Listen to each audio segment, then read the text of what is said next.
नमस्कार, मैं स्वाति दुबे। आप देख रहे हैं फास्ट न्यूज इंडिया। ये रुक करते हैं कुछ खास खबरों पे। जी हां, खबर है यूपी से, जहां पत्रकार पर फर्जी मुकदमा में फंसाने पर आक्रोशित हुए पत्रकार। जी हां, खबर है यूपी के जौनपुर जिले के खुटहन के एक निजी चिकित्सक के क्लिनिक पर एक प्रसूता की मौत के मामले में फर्जी तरीके से पत्रकार को गलत ढंग से फंसाने पर भारतीय राष्ट्रीय पत्रकार महासंघ ने एसपी से मुलाकात कर अपनी बात रखी। पुलिस अधीक्षक ने न्याय का भरोसा दिलाया। विदित हो कि 25 अगस्त को घुघरी सुल्तानपुर थाना सरपता की रहने वाली महिला ज्योति के परिजनों ने खुटन के एक निजी चिकित्सालय किरण पाली क्लिनिक पर भर्ती कराया, जहां बच्चा पैदा होने के बाद 31 अगस्त की रात्रि में महिला की मौत हो गई। परिजनों के आरोप पर खुटन थाने पर डॉक्टर किरण यादव व एक आशा संगिनी असगरी बानो पर धारा 304 के तहत मुकदमा पंजीकृत किया गया। उसी मामले का पीड़ित पत्रकार लक्ष्मण चौधरी द्वारा समाचार चलाया गया, जिससे बौखलाए डॉक्टर व डॉक्टर के लोगों के द्वारा तरह तरह के दबाव बनाने व सुलह समझौता कराने व समाचार ना प्रकाशित करने की धमकी देने लगे। इसी बीच एक महिला जिसका नाम आशा यादव निवासी ग्राम कैराडी है, जिसके द्वारा विपिन मौर्य पत्रकार से पैसे की लेन देन की बात करते हुए पाई गई, जिसका महिला द्वारा ऑडियो रिकॉर्डिंग वायरल किया गया, जिसमें पैसे की लेन देन में महिला द्वारा 2 पत्रकारों का नाम लिया गया, जिसमें पीड़ित पत्रकार लक्ष्मण चौधरी का नाम कहीं भी नहीं लिया गया। पीड़ित पत्रकार ने बताया कि पैसे के लेन देन व महिला से बातचीत करने का दूर दूर से कोई नाता नहीं है। पुलिस अधीक्षक और एसपी सिटी ने हर संभव मदद करने का आश्वासन दिया है। देखिए जौनपुर से राकेश कुमार शर्मा की यह रिपोर्ट। लक्ष्मण जी, अभी आपके ऊपर खुटहन थाना क्षेत्र से कुछ एफआईआर पत्रकारों और एक आशा यादव नाम की महिला के द्वारा कराया गया है। इसमें आपको रंगदारी मांगने और उनको फंसाने के लिए कहा गया है। क्या प्रकरण है ये? सर, बताते चलें कि मैं Laxman Chaudhary fast news India का स्टेट रिपोर्टर हूं और मेरा एक न्यूज़ अब तक के नाम से पोर्टल भी चलता है। गत 25 नवंबर को एक महिला किरण पाली क्लिनिक में एडमिट हुई। 25 अगस्त को एक महिला एडमिट होती है।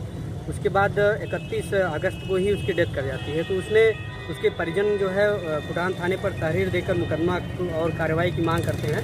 इसमें हमारे द्वारा और पत्रकारों के द्वारा जो है खबर संकलन किया जाता है और खबर चलाया जाता है। खबर चलाने के बाद सुलह समझौता और खबर न चलाने का दबाव और अगवा कर लेने की धमकी दी जाती है हॉस्पिटल के लोगों के द्वारा।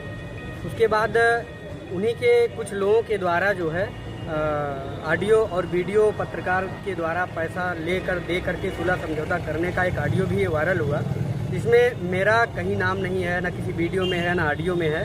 उसके बावजूद 2 पत्रकारों के द्वारा, उसमें आशा यादव नाम की एक महिला है जो सरकारी हॉस्पिटल में आशा भी है और पिछले 1.5 साल हुआ है अभी, जिसमें उस महिला पर आरोप लगाया गया था कि उसने कोविड में बताया कि ये कोविड का टीका फर्जी लगाया जा रहा है, ये सब ढकोसला है, जिस पे उस महिला पर कार्रवाई की गई थी। आज तक जो है उस महिला का वेतन रुका हुआ है। उसी महिला के द्वारा ये लोग बुला करके उसका मुंह बधवा करके, आँख में चश्मा लगवा करके, उसको सामने पेपर में लिखवा करके उसे बयान किए हैं कि लक्ष्मण चौधरी और विपिन मौर्य ने हमसे 1 लाख रुपए और 30,000 रुपये की रंगदारी मांगी है, जबकि मेरे द्वारा किसी भी प्रकार का कोई ऑडियो और वीडियो वायरल नहीं हुआ है।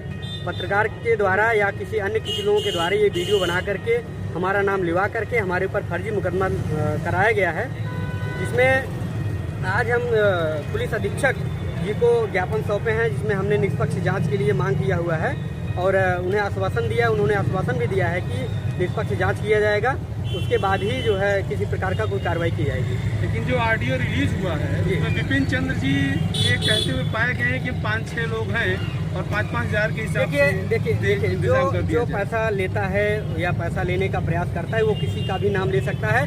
उसमें आप सुने होंगे कि उसमें दरोगा साहब को भी बड़े साहब को मैनेज करने की बात की गई है। तो ऐसा नहीं है, दरोगा साहब मैनेज करने की कोई बात नहीं है। उसमें दरोगा साहब बड़े अच्छे वहाँ काम करते हैं, ठीक से ढंग से काम भी करते हैं। अब वो किस तरीके से मुकदमा दर्ज किया है वो हमको नहीं पता है, लेकिन हमारे नाम फर्जी मुकदमा दर्ज हुआ है। विपिन चंद्र जी इन्वॉल्व है जी, उसमें नाम उनका है, उसमें स्पष्ट नाम है, उसमें कहा नहीं जा सकता।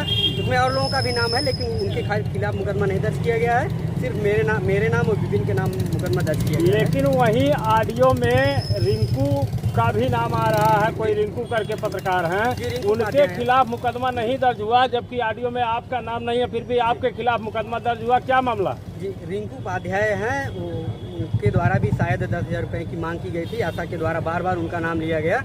वह बता तो रहे हैं आप लोगों की ये बड़ी साजिश है जिसमें रिंकू उपाध्याय और विपिन मौर्य जी बराबर शामिल हैं, नाम उनका बराबर आ रहा है।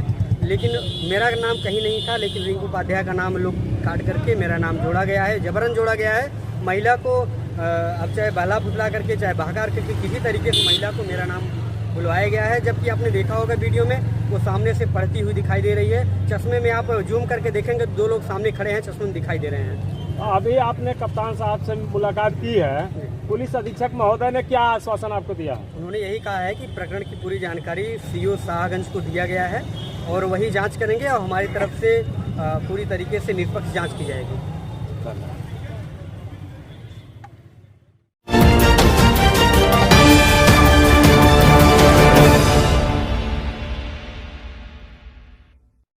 अगली खबर आ रही यूपी से, जहां गीता को मारकर जलाया, मायके वालों को नहीं दी खबर। जी हां, खबर है यूपी के बदायूं जिले के उसहै थाना क्षेत्र अंतर्गत ग्राम नौगवा में एक विवाहिता को मारकर सबूत नष्ट करने का आरोप मायके पक्ष के लोगों ने लगाया है। उसहै थाना क्षेत्र के ग्राम नौगवा में सत्यपाल यादव ने अपनी पुत्री गीता की शादी लगभग 15 वर्ष पूर्व महेंद्र यादव पुत्र रामनिवास यादव के साथ की थी। दोनों के सत्संग से 5 बच्चे पैदा हुए, जिनमें 4 पुत्री तथा सबसे छोटा एक पुत्र है। मायके पक्ष के लोगों ने बताया कि सोमवार सुबह उन्हें सूचना मिली कि गीता को ससुराल वालों ने मारकर जला दिया है। सूचना मिलते ही थाना हजरतपुर के ग्राम दियोचरी मायके पक्ष के 8 दर्जन से अधिक महिला पुरुष ट्रैक्टर ट्रॉली व मोटरसाइकिलों से गीता की ससुराल जा धमके। तब तक ससुराल पक्ष के लोग फरार हो चुके थे। वही गीता के पिता सत्यपाल ने रामनिवास पुत्र प्रेम सिंह, महेंद्र, अमीर सिंह, विनय कुमार, अनुज, विकास पुत्रगण रामनिवास व नीतू पत्नी अनुज व गीता की सास सहित 9 लोगों के विरुद्ध तहरीर देते हुए कार्रवाई की मांग की है। देखिए भगवान दास की यह रिपोर्ट।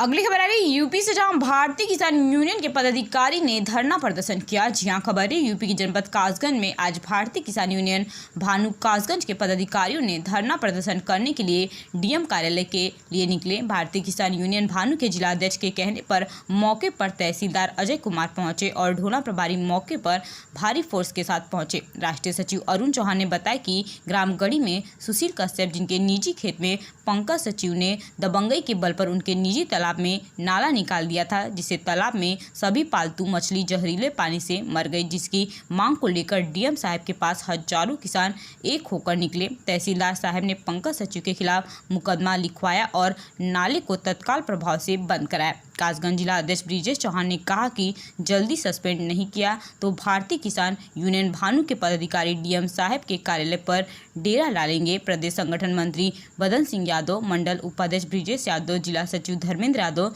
जिला संगठन मंत्री योगेंद्र यादव, कासगंज ब्लॉक अध्यक्ष इंद्रजीत वर्मा एवं सैकड़ों किसान मौजूद हैं। देखिए कासगंज से मोहित गुप्ता की यह खास रिपोर्ट। आप यहाँ ढोला थाना आए हैं, किस विषय पर आए हैं आप? हमारा ढोला थाने पर इस विषय से आए हैं।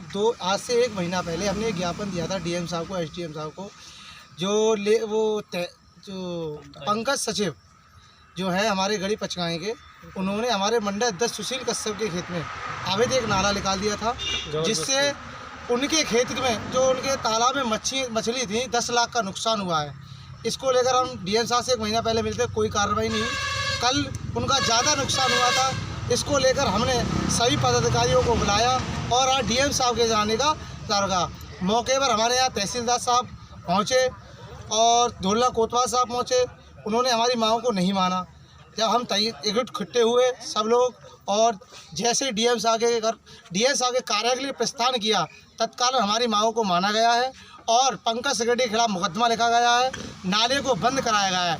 और अब भारतीय किसान यूनियन भानु की एक और मांग है कि सेक्रेटरी पंकज सिंह के खिलाफ तत्काल उन्हें सस्पेंड किया जाए, जल्द से जल्द जांच कर ऐसे अधिकारी को जेल भी भेजा जाए। ये भारतीय किसान यूनियन भानु की मांग है। आगे की जानकारी हमारे जिलाध्यक्ष कासगंज ब्रिजेश चौहान जी देंगे। मैं बदन सिंह यादव, प्रदेश संगठन मंत्री, भारतीय किसान यूनियन भानु।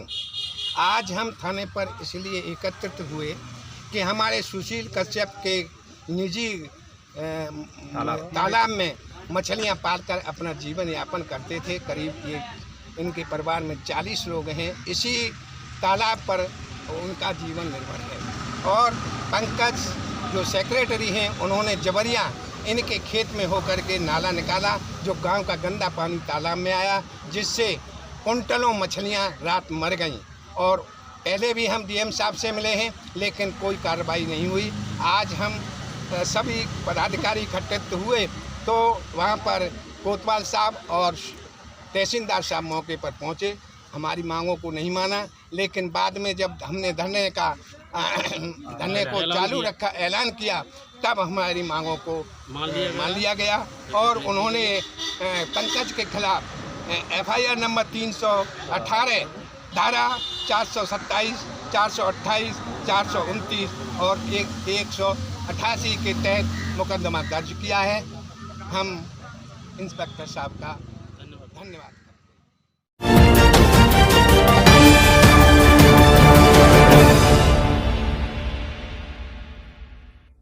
आइए रुक करते हैं अब अगली खबर पे, जो कि आ रही यूपी से, जहां आकाशीय बिजली गिरने से विवाहिता की मौत, 4 लोग गंभीर रूप से झुलसे। जी हां, खबर है यूपी के जौनपुर जिले में आकाशीय बिजली गिरने से विवाहिता की दर्दनाक मौत और 4 लोग गंभीर रूप से झुलस गए। मृतक के घर प्रधानमंत्री आवास घर बन रहा था। सभी लोग कार्य कर रहे थे। ग्रामीणों द्वारा सभी घायलों को लेकर नजदीकी अस्पताल में भर्ती कराया गया, जहाँ सभी का इलाज चल रहा है। मौत की सूचना मिलते ही परिजनों में कोहराम मच गया। देखिए जौनपुर से राकेश कुमार शर्मा की यह खास रिपोर्ट।